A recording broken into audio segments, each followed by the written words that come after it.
अरे ईसाई मुसलमानों को कब मारोगे? द इशू न्यूज चैनल में आप सभी का बहुत बहुत स्वागत करते हैं। बात करने वाले हैं आज मुसलमानों और ईसाइयों को लेकर के यहाँ पर बहुत बड़ी बातें कही गई हैं।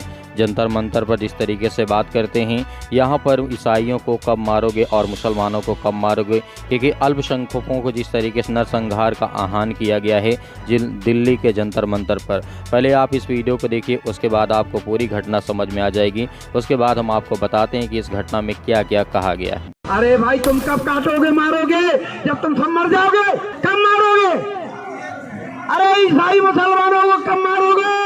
80 को काटा हूँ, 83 साल का हूँ, 83 मारे 83 अभी जिंदा मेरी उम्र है। शतक कर लूंगा तब मरूंगा, इससे पहले नहीं मरूंगा। और बोलो। जैसे आपने इस वीडियो क्लिप में देखा है कि यहाँ पर बताया जा रहा है कि मुसलमानों और ईसाइयों को कब मारोगे। जंतर मंतर पर हिंदुत्व नेताओं के अल्पसंख्यकों के नरसंहार का आह्वान किया गया है। दिल्ली के जंतर मंतर पर आयोजित 2 कार्यक्रमों में जिस तरीके से वक्ताओं ने खुलेआम मुसलमानों और ईसाइयों को कत्ले आम का आह्वान किया है। पहला कार्यक्रम सनातन धर्म संसद बागेश्वर धाम के धार्मिक नेता धीरेन्द्र शास्त्री के समर्थन में आयोजित किया गया था। दूसरे कार्यक्रम का नाम हिंदू आक्रोश प्रदर्शन था। इसके सुदर्शन न्यूज के संपादक जिस तरीके से उनका नाम है सुरेश चाणक्य ने समर्थन आयोजित किया गया था।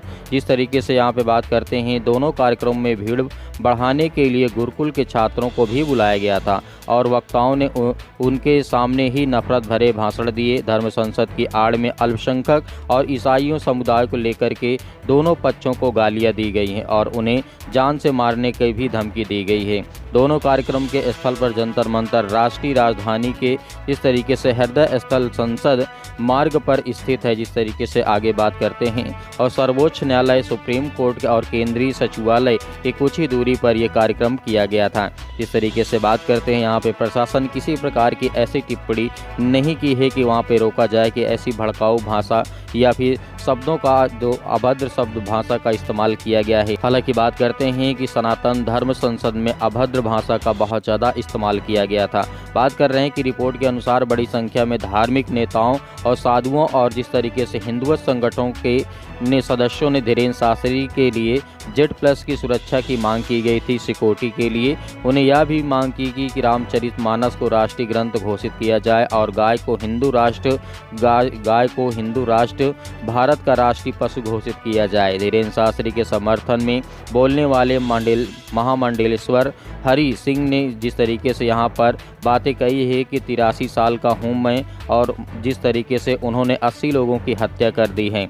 उन्होंने जिस तरीके से कहा कि मैं ईसाई और मुसलमानों को दोनों को जब तक 100 लोगों को नहीं मार लेता हूं, तब तक मैं नहीं मरूंगा। और यहां पर जिस तरीके से ऐसी भाषा का इस्तेमाल करते हुए ईसाई और मुसलमानों को मारने की धमकी दी जा रही है और घरों में हथियार रखने का भी आह्वान किया गया है। दरअसल जिस तरीके की ये घटनाएं लगातार बढ़ती जा रही हैं, सांप्रदायिक और जिस तरीके से यहाँ पर और जातिवाद और धार्मिक मुद्दों को लेकर के बहुत ज़्यादा इस समय बहुत सारी ऐसी एक्टिविटी हमें देखने को मिलती है जो हमारे देश में नहीं होना चाहिए, क्योंकि हम जानते हैं द इंडियन कॉन्स्टिट्यूशन भारतीय संविधान के तहत हमें हर एक इंसान को जो है उसको रहने का हक और अधिकार दिया गया है। जिस तरीके से आर्टिकल 25 से लेकर के 28 तक यहाँ पर जब बात करते हैं तो बहुत सारी जिस तरीके से संविधान में आज़ादी दी गई है, धर्म की स्वतंत्रता दी गई है। कोई भी धर्म किसी धर्म में जा सकता है, लेकिन इसका मतलब ये नहीं है कि किसी धर्म के विशेष धर्म को लेकर के विशेष वर्ग को लेकर के आप टिप्पणी करें, उन्हें मारने की जान से मारने की धमकी दें। जिस तरीके से यहाँ पर किसी प्रकार की प्रशासन ने कोई एक्शन नहीं लिया है। कहा है कि ये 83 साल का महामंडलेश्वर है, बागेश्वर धाम के जिस तरीके से पीर बाबा हैं, उसने कहा है कि मुसलमानों को कब मारोगे। जिस तरीके से वो कहा मैं 83 साल का हूँ और मैं 80 लोगों की हत्या कर चुका हूँ, जब तक मैं 100 लोगों की हत्या नहीं कर सकता हूँ। यदि यहाँ पर और कोई धर्म और कोई जाति का व्यक्ति बोलता तो यहाँ पर उस पर FIR भी होती, उसको जेल भी होती, लेकिन ऐसे बाबाओं के ऊपर कोई कड़ी कार्रवाई नहीं की गई है। इस पर चेतावनी दे करके छोड़ दिया गया है। आगे मिलते हैं नेक्स्ट वीडियो में, तब तक इस वीडियो को आप ज़्यादा से ज़्यादा शेयर करें।